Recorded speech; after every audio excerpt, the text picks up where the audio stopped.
Hello, my name is Jamie and these are my vulnerable dad vlogs. I'm currently vulnerable because my son was diagnosed with leukemia in August of this past year.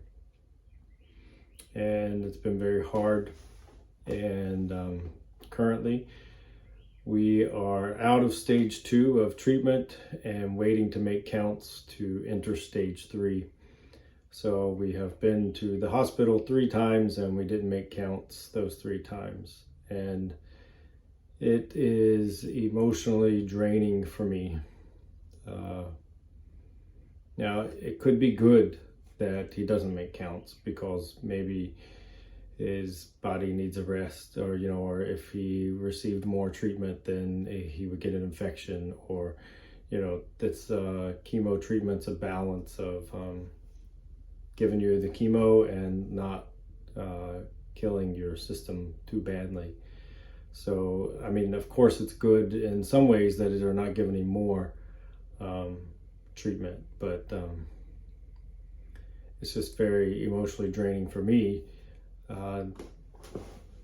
because I want to know that we're giving him the medicine that makes the cancer go away for sure, even though the bone marrow tests in September said that it was gone. Leukemia is known for coming back. So it really stinks to go to the hospital, have his blood drawn, and then the doctor come and say, well, maybe come back next week. And it also stinks when he gets the medicine, because when he gets the medicine, he gets nauseated, and that's no fun either. It's just no fun. So a little more than a week ago, I went on an antidepressant for my anxiety. I think about it all the time.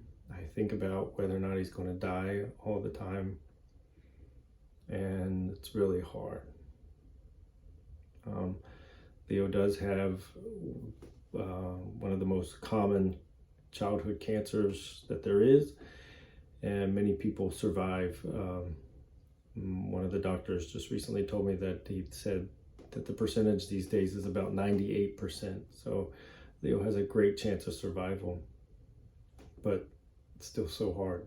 And I'm really struggling. A couple of nights ago, I was really struggling, and I watched some videos on suffering and the meaning of suffering from Father Mike Schmitz, and they were very helpful. And it's something that I've never really understood when it comes to offering up our suffering. I don't get it in some ways how that works. And Father Mike said that you don't need to get it. You just kind of say, here, God, here's my suffering. And it is like a redeeming of our suffering. It's not a relieving of our suffering. And we don't have the capacity, the merit, the goodness to redeem our suffering by ourselves. And so, like Jesus has the capacity of taking his suffering and redeeming the world, it's like we're saying, Jesus, I can't make this go away, and I can't redeem it either. Can you help me? And so whenever I get really sad right now, or I can't get the treatments and all this stuff off my mind, I just say, Jesus, here's my suffering. Here's my suffering. I give you my suffering. And, this is one of those things I've always thought about Christianity, and it's good preaching, but it's hard. And, the part of Christianity is say your prayers and everything goes good. But Jesus does tell us that we're going to suffer. He tells St. Peter that when you were young, you went where you wanted to go, but when you're older, they're going to crucify you.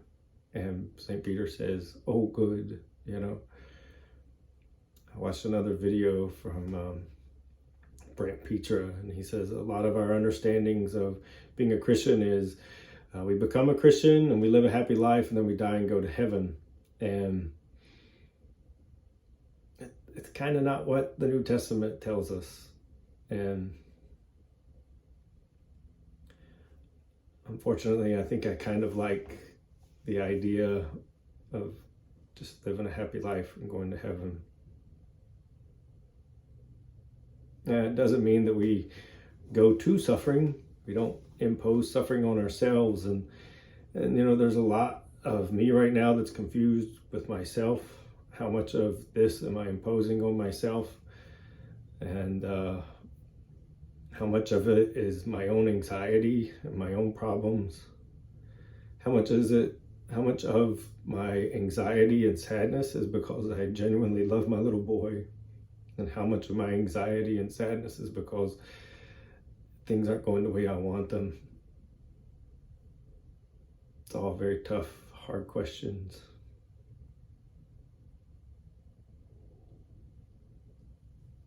I don't have answers for them. Majority of my life, I've enjoyed apologetics and philosophy. I like finding answers to things. I don't like working on cars, because working on cars is difficult, not exact, and logic is very exact, and theology, there's very few ways, like you can't get in the theological car and make sure that it drives and be worried about it. So theology and philosophy, you can kind of come to your conclusions and feel better about it, and it's hard to have them tested. But this is different. I don't get an answer. And I know Jesus is asking me to trust him. And I'm trying. And it's hard. My wife has been amazing for me. She's so solid and strong. And I know that she's breaking too, but she's able to be strong for me. And I'm still able to be strong for the kids most of the time and have a good time, preparation for Christmas. But, as soon as everybody goes away, it's very hard to not worry and cry. Last night, 2:00 in the morning, Leo's legs hurt. And that scares me to death, because that's what originally happened, was his legs were hurting, and that's how we found the leukemia. And he hasn't had chemotherapy in 3 weeks. So to me, it's like, is it the leukemia that's causing his legs to hurt? And nobody can really give me an answer to that. And so it's been a rough morning. I just keep thinking, he's got it again, he's got it again, he's got it again. It's going to kill him, it's going to kill him. His case isn't the easy case. He's going to be one of the hard cases. He feels great. He had a wonderful bowel movement today, better than he's had in several weeks. But it still kills me. Tomorrow we go to the doctor. I hope he makes counts. I hope he gets medicine. I pray that there's no leukemia left in his body. I'm scared. I'm also scared because I have 3 other kids and a wife. And I want to have a wonderful, happy, Merry Christmas. It's going to be really hard for me this year. And possibly every year after. I know it stinks for so many people at Christmas too.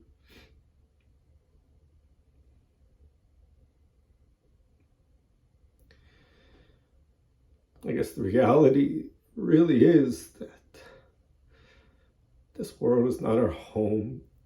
We're not meant to feel at home here. If nothing in this world satisfies, the chances are we're made for a different world. I know that. But it stinks to be detached from it. I'd rather know it in my head than have to experience it.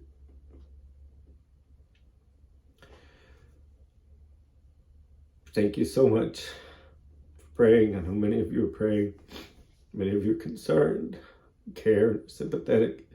So many have sent things, money, cards, toys. They're overwhelmed with love.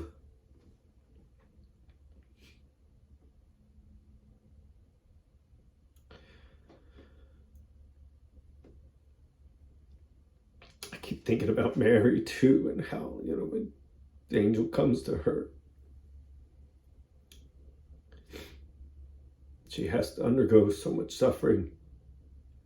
Might be all fun on Christmas Day for her, but she knows she's going to have to give up her son, her perfect son.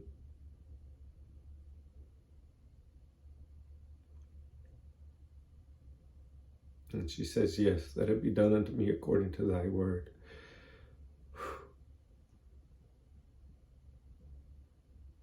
That's a really hard thing to say when you see suffering in the possible future.